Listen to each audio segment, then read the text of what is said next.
आज के व्याख्यान में स्नातक कला वर्ग के द्वितीय वर्ष के सभी विद्यार्थियों का अभिनंदन।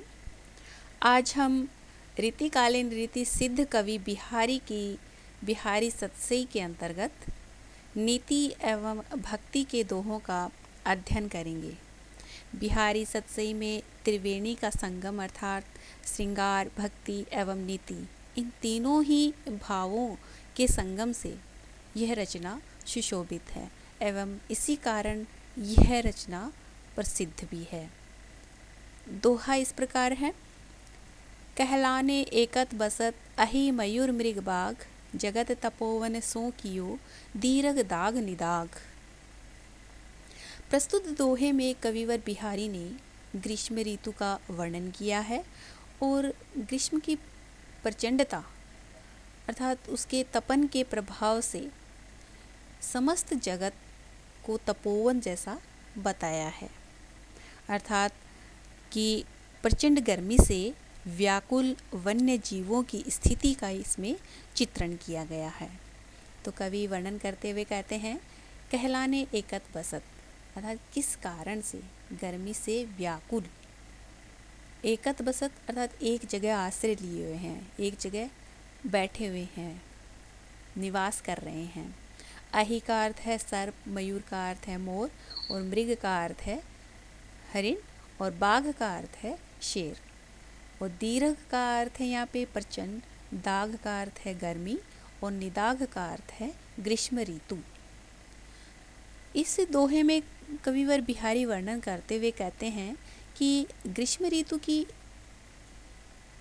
जो प्रचंडता है अर्थात प्रचंड गर्मी के कारण सारी धरती अर्थात संपूर्ण जगत, संपूर्ण धरती, सकल धरती तपोवन के समान दिखाई दे रही है, क्योंकि गर्मी के ताप से अत्यधिक व्याकुल होकर सर्प और मोर, हरिण और शेर परंपरागत शत्रुता को छोड़कर एक ही जगह आश्रय लिए हुए हैं, बैठे हुए हैं।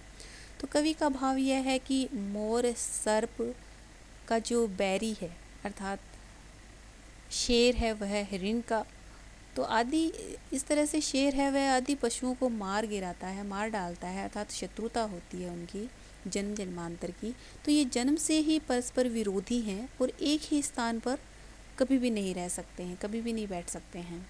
लेकिन गर्मी की प्रचंडता से, भीषणता से उनको आत्मरक्षा की चिंता है, तो इस कारण वे परस्पर बैर विरोध भूल करके शीतल छाया वाले एक ही स्थान पर आश्रय ले लेते हैं।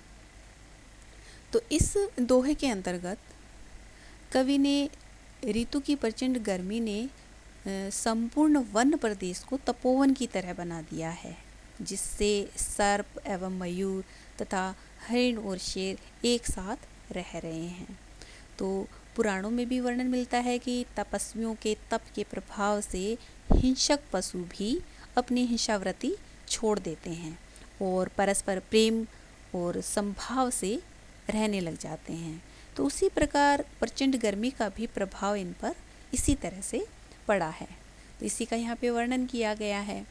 लेकिन लाला भगवान दीन ने बिहारी सतसई पे टीका लिखी है, तो उन्होंने इस दोहे का जो कहलाने शब्द आया है इसके अंतर्गत, तो उसका अलग ही एक टीका लिखी है उन्होंने।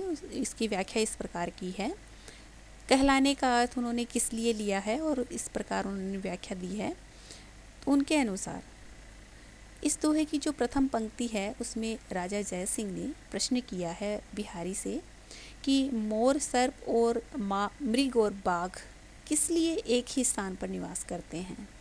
तो दूसरी पंक्ति में बिहारी ने उत्तर दिया है, उन्होंने बताया है कि तीव्र गर्मी के कारण जगत तपोवन बन गया है। तो इस तरह से उन्होंने अर्थ बताया है। तो इस अर्थ को मान लिया जाता है तो कविता का जो चमत्कार है वह थोड़ा सा कम अर्थात न्यून हो जाता है। तो बिहारी की जो काव्यगत प्रकृति है उसके अनुसार यह व्याख्या थोड़ी सटीक नहीं बैठती है, इसका अर्थ थोड़ा उचित प्रतीत नहीं होता है। तो इस प्रकार यहाँ पे कहलाने जो शब्द आया है इसका किस कारण से अर्थात गर्मी से व्याकुल अर्थ लिया जाएगा और इसी से व्याख्या करेंगे तो ये व्याख्या थोड़ी सटीक बैठती है।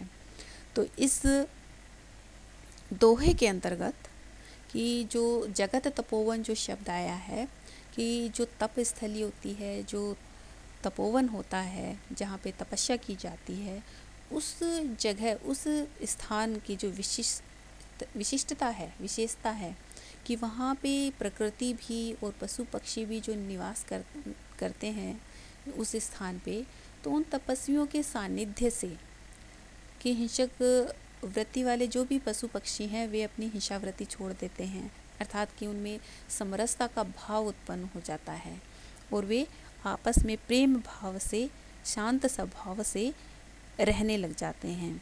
तो उसी प्रभाव का यहाँ पे वर्णन किया गया है। तो इस दोहे के अंतर्गत अनुप्रास अलंकार तो है ही, यमक और अतिशयोक्ति अलंकार का भी वर्णन हुआ है। तो यमक अलंकार दाग निदाग जो शब्द आया है यहाँ पे यमक अलंकार है। दाग का अर्थ है गर्मी और निदाग का अर्थ है ग्रीष्म ऋतु। तो इस प्रकार यहाँ पे यमक अलंकार है और अतिशयोक्ति अर्थात गर्मी की जो प्रचंडता है उसका आधिक्य है, उसको बहुत बढ़ा चढ़ा करके यहाँ पे प्रयोग किया गया है, वर्णन किया गया है। तो इसलिए यहाँ पे अतिशयोक्ति अलंकार का वर्णन हुआ है। और यहाँ पे पूर्णोपमा अलंकार भी आया है जो दूसरी पंक्ति में जगत तपोवन सो कियो, इसमें जगत उपमेय है, तपोवन उपमान है और सो जो शब्द आया है वह वाचक शब्द है उपमा का, और कियो जो शब्द आया है वह साधारण धर्म। इस प्रकार उपमा के चारों ही उपादान हैं वो एक साथ उपस्थित हैं। तो इसलिए यहाँ पे पूर्णोपमा अलंकार का सुंदर वर्णन हुआ है। अगला दोहा है कनक कनक ते सोगुनी मादकता अधिकाय, इही खाए बोराए नर, इही पाए बोराए। यह दोहा बिहारी द्वारा रचित बिहारी सतसई से लिया गया है और इस दोहे के अंतर्गत कविवर बिहारी ने धन संपत्ति प्राप्त हो जाने वाले व्यक्ति की मनोदशा का लोकोक्ति के अनुसार चित्रण किया है, वर्णन किया है कि किस तरह से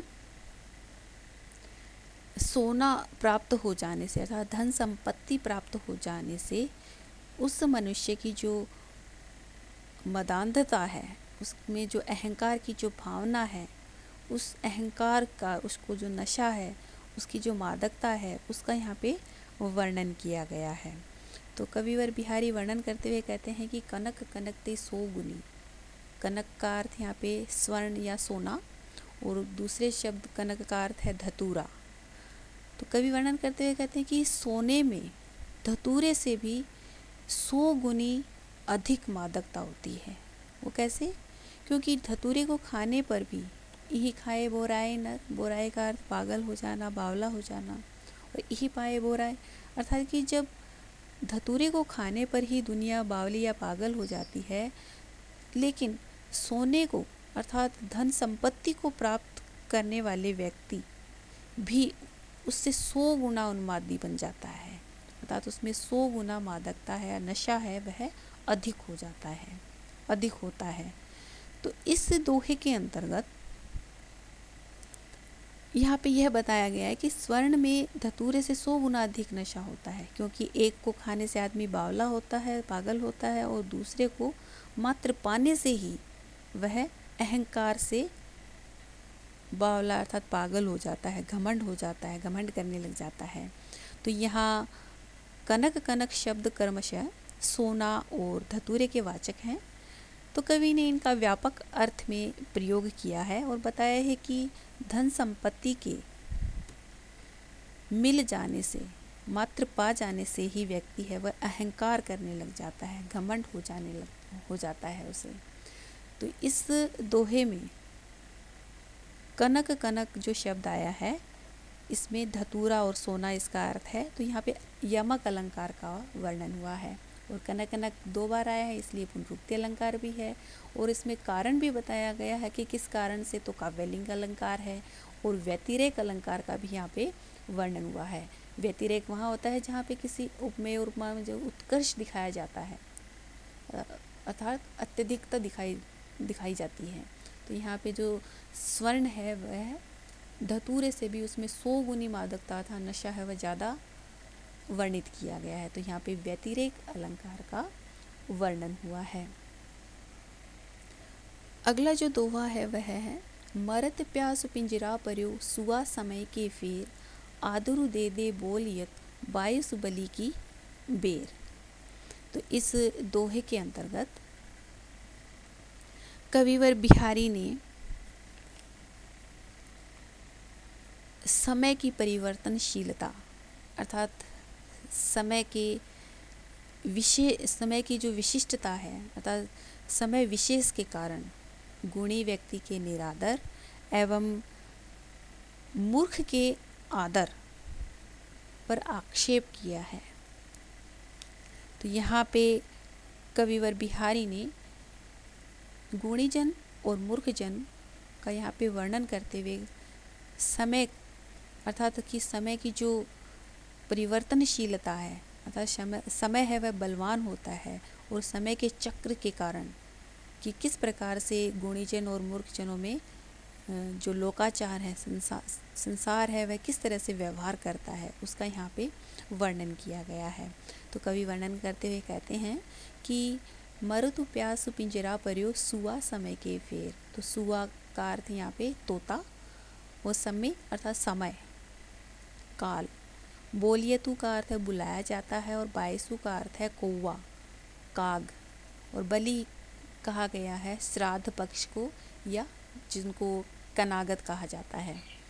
तो कवि वर्णन करता है कि समय के फेर से समय के चक्र से पिंजरे में बंद पड़ा तोता प्यास के मारे छटपटाता रहता है या समय पर दाना पानी न मिलने से वह मर जाता है।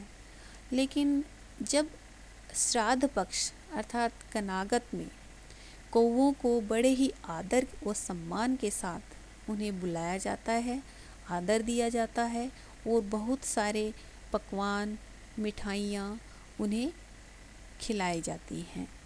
तो यहाँ पे कवि ने जो गुणी और योग्य जन जो होते हैं और जो कौवा है वह मूर्ख का प्रतीक है और तोता है वह गुणी जन का यहाँ पे प्रतीक बन करके आया है।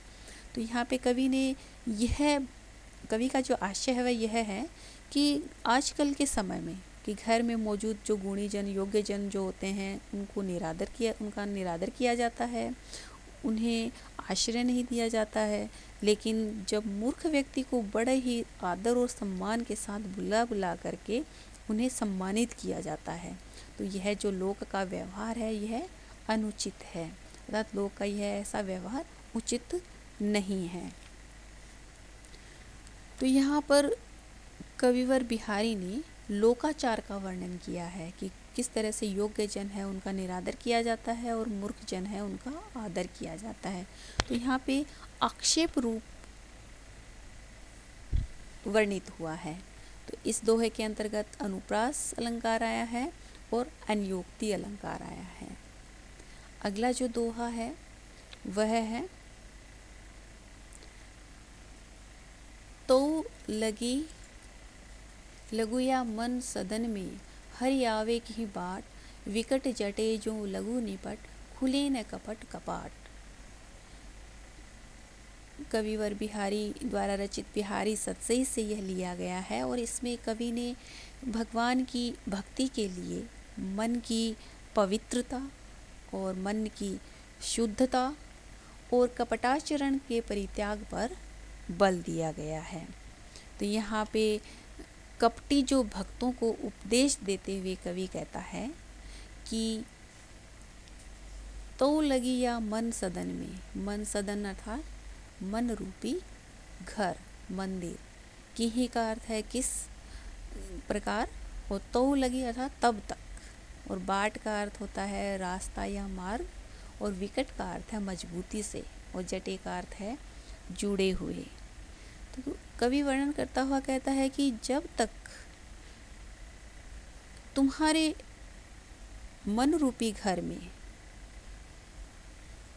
भगवान किस प्रकार कौन से रास्ते से आ सकते हैं, कि जब तक इसके मजबूती से जड़े हुए जो द्वार हैं किवाड़ हैं कि वो इतने जुड़े हुए हैं आपस में इतनी मजबूती से, और उस विशाल कपट रूपी किवाड़ जब तक नहीं खुल जाते हैं कि तब तक ईश्वर का उस भगवान का अपने इष्ट का प्रवेश उस मन मंदिर में नहीं हो सकता है। अर्थात जिसका मन कपटाचरण से रहित है उसी में भगवान निवास करते हैं।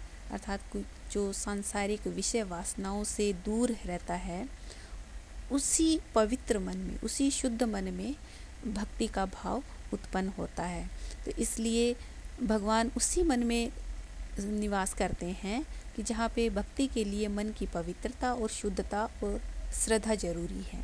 और कहा भी गया है कि भोले भाव मिले रघुराई, तो मन में कपट होने पर भगवत भक्ति नहीं हो सकती है। कि जब तक तुम्हारे मन के ऊपर अत्यंत दृढ़ता से लगे हुए विकट द्वार हैं, कपाट हैं, वो नहीं खुलते, तब तक तुम्हारे मन रूपी मंदिर में ईश्वर का प्रवेश नहीं हो सकता। अर्थात कि वो किस रास्ते से आवे। तो यहाँ पे इस दोहे में मन सदन एवं कपट कपाट में रूपक अलंकार का वर्णन हुआ है। अर्थात कि मन को कपटाचरण से मुक्त रखने का संदेश दिया गया है इसके अंतर्गत, और सांगरूपक अलंकार का भी वर्णन हुआ है। मन रूपी सदन और कपट रूपी कपाट, इसमें सांगरूपक अलंकार का वर्णन हुआ है। अगला जो दोहा है वह है, को कहे सके बड़े नुसो, लखे बड़ियो भूल, दीने दई गुलाब की इन डारन वे फूल। इस दोहे के अंतर्गत कविवर बिहारी ने